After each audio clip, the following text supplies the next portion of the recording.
Hey everybody, this is Perch, and this is one of those kind of obvious things that I think would go a long way to helping comics kind of redo something they'd done 30, 40 years ago. Now, when a lot of people talk about the past, it's, the comics back then were better, the people were better, all the rest, all better. And I've said unabashedly, the 80s that's my decade. That's the decade of comics I really enjoyed. That's where I thought a lot of things were clicking and working really well. I miss it. I'm not I don't I'm not believe in the magic 80s fairy that can kind of wave their wand and use a lot of hairspray and just bring back all those comics. It's not going to work. And if you suddenly just started writing the comics today like the comics in the 80s, maybe they'd be better in some ways, but they'd be weird. It wouldn't be the same. Regardless, that's an era I like a lot. There's a lot of things in the past I like. That doesn't make me a terrible person for the things that are out today. For example, I used to like going into the airport and walking to the gate if I didn't have a ticket. I liked doing that because I would go in there with my family. I liked going in there to see friends off. That was fun. Well, I don't know about fun, but it was nice. I miss that. There's some advances on the other hand. Wonderful. Paying at the pump, awesome. I don't have to go into that convenience store and deal with a guy selling lottery tickets. Perfect.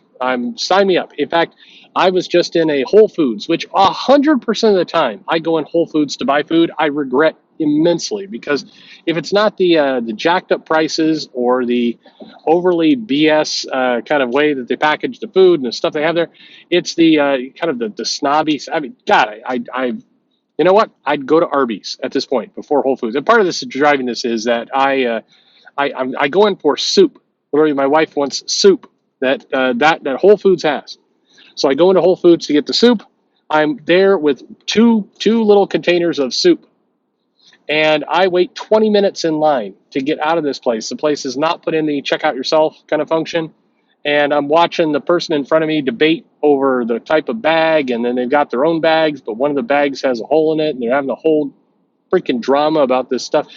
Just every single time, like, why do I come in this terrible, godforsaken store? Anyway, sorry, where was I? Oh yeah, things that are good. But one of the things that happened in the 70s and 80s was that you had comic companies, the publishers, seemed to be aware of the fact that they needed to get new customers. And so one of the ways they would get new customers is they would put out comics for free, or they would put out collections of comics. So they'd put out kind of not trade paperbacks, but just like like they put three or four comics and they'd staple them together into one kind of goofy collection. And sometimes they made no sense. Like you'd have a Spider-Man and a Thing and a G.I. Joe comic in this bundle. And this was something they did. Now, why did they? And then they would put it on the newsstand. They try and get people excited about it. A lot of kind of the marketing approach that they would use was, hey, we're going to assume for the moment that the person who's picking this up is not a comic collector. And so our goal is to inform them that we've got comics. We're going to assume this person doesn't really know anything about Marvel and what we do and what we put out. And so therefore, we're going to try and attract people to our offering. And almost every single page in this comic is intended to, basically point out all the things we had. It was advertisement. It was a comic. It was like it needs to have enough content that doesn't feel like we're ripping somebody off. It needs to put in ads for Batman and Superman and Teen Titans and Legion of Superheroes and all the things we have going on. We have more adult comics, more kids comics. It's just like everything. Marvel would do that. DC would do that. It was very common. And even some of the trades that would come out. I don't know if this is old people talk, but now if you remember the trades would have like inserted paper into the trade. Not like kind of like a flyer, but there would be like a paper in there, and it would advertise other trade paperbacks that the company was putting out. So I'd go into like Walden Books or B. Dalton's, and there would be a trade paperback for I don't know, something that was going on at the time. I'm trying to I always go to Dark Phoenix Saga because that one just sold like mad at the time. But things like that. I remember there was a Fantastic Four, like the arrival of the Silver Surfer. So printing the 3 issues of Silver Surfer and Galactus, and kind of this everything that was going on there in this kind of very thin trade. And there's a little paper in there, and it's like, hey, on the stands at your favorite store, check out these books. and they would have a collection of things. And why is what I'm telling you right now sounds kind of obvious and dumb, right? I mean, yeah, you market your books.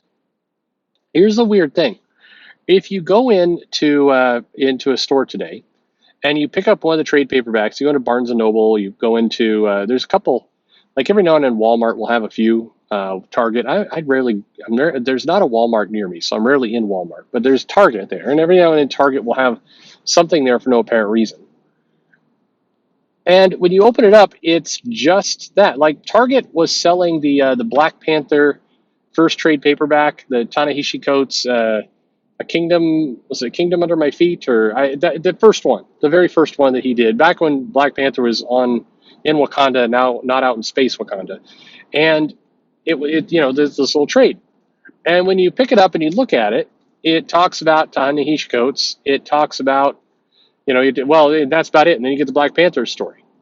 Nowhere in that trade paperback does it mention that there are actual, floppy monthly comics of this thing you're reading.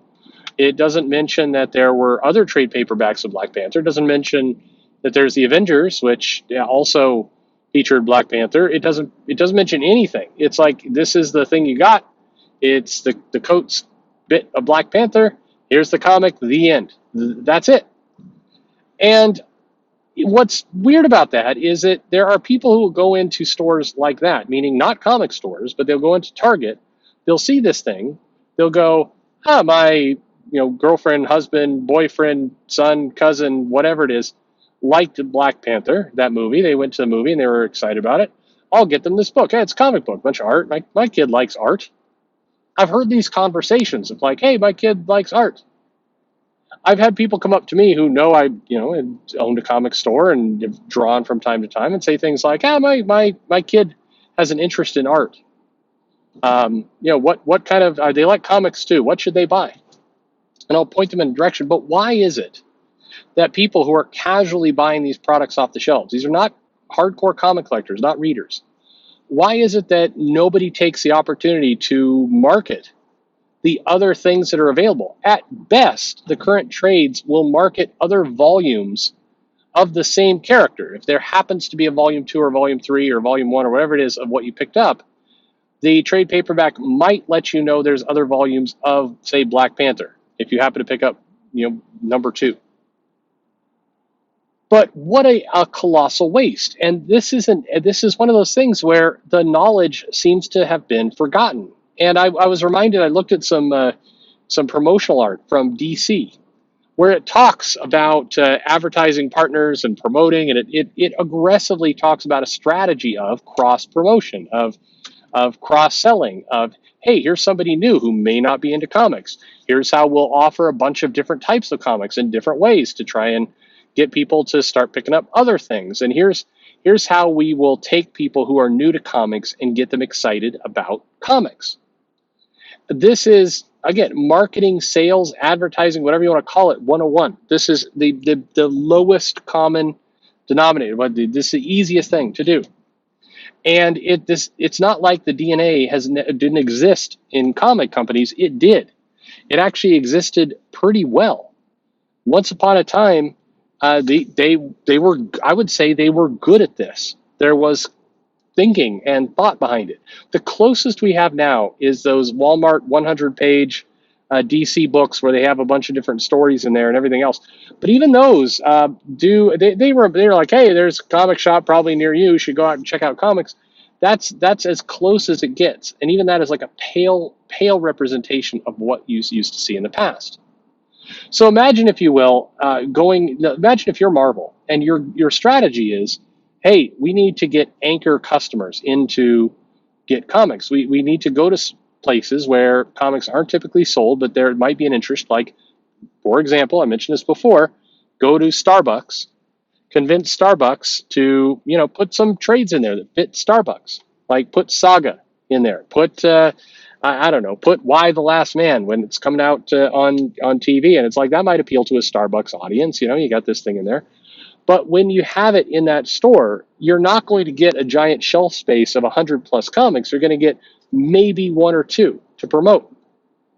Why doesn't an American comic company or any comic company for that matter. I have a feeling we're going to see like Viz do this for manga just to make everybody throw their hands up and say, you idiots. But why doesn't somebody sign a deal with Starbucks where once a month they will supply a trade paperback of some kind, some book that, and they could make it look a little bit more like, they could do a new cover to make it look like Starbucks, use browns and greens and everybody's non-offensive on the front of it. They could be drinking coffee. You take like the arrival of Galactus, and Galactus like drinking some coffee, and like I'm joking, but why not once a month deliver some books? And it's like, Marvel's book of the month, but when you pick it up and you open it, it's filled with a lot of ties and promotion for other products they sell and where to get to it. Whether it's Marvel Limited that's digital, whether it's physical, whether it's, why not anything? But there's this weird assumption of the content being sold that everybody just kind of knows, that they know where they know what comics are, they know what they're sold, they know what they have to offer. So no need to do anything, no need to promote, no need to do anything. It's what's peculiar about it is I listen to various videos, and whenever the person who's doing the video is crowdfunding a book, they will go through the litany of books that they have out. Not just one. I mean, so much that's annoying sometimes for me. I'm done like, just get to your stupid video. But they go through like, here's a book, and here's another book, and there's a campaign over here, and here's another thing that's launching. They go through the whole resume of the books that are out, like every video. And if the person puts out a video every day, you're getting this over and over and over. It's a good idea. Even if it's annoying to me because I've heard it 800 times before, it's still a good idea. Why is it that some goofball on YouTube is able to cross-promote what is available, and giant corporations, arguably two corporations that are owned by two of the top marketing squeeze every bit of blood from that stone companies that there are? I mean, it's 2021 and we're talking about Disney being bad at marketing? Like, good God. Going to Disney is like a shotgun to the face to whatever they're trying to promote at the time. I'm in the mall the other day with my daughter, and we go in, they're like, they got Shang-Chi shirts, like the red and black kind of shirt, and they're just selling that. I mean, just everything. They had the shirts for dolls, shirts for Shang-Chi. They had a little toy for Shang-Chi. I mean, like there was crap everywhere. So what's funny, what wasn't in the Disney store? Can you guess? See if you can guess. They've got all kinds of products. They've got plushies. They've got dolls. They've got coffee mugs. They've got this new line where the Disney characters are all assholes, and they're like, I haven't had my coffee today. I'm a real beast, because I'm a beast. They have all this stuff, wall to wall, jammed. The store actually makes me slightly insane whenever I go in there because like ADD kicks in. It's like there are 5 billion products just plastered all over the place. But you know what wasn't there? Comics. No comics. Big section with Marvel. Tons of Marvel stuff. Zero comics. When I asked the Disney store employee who wished me a very Mickey magical day, when I asked like, hey, are there, do you have comics? The response was, what? No, not here. Maybe try like a bookstore. Yeah, that's what we're dealing with. Anyway, I'm just saying, there's easy ways to do this. Just don't be stupid. That's it. Anyway, some things we can learn from the past. It doesn't have to be about the culture war or about quality or creators who are saying this or that in social media. Sometimes it's advertising, marketing 101. Might be a good idea. Check it out sometime. Thanks for listening.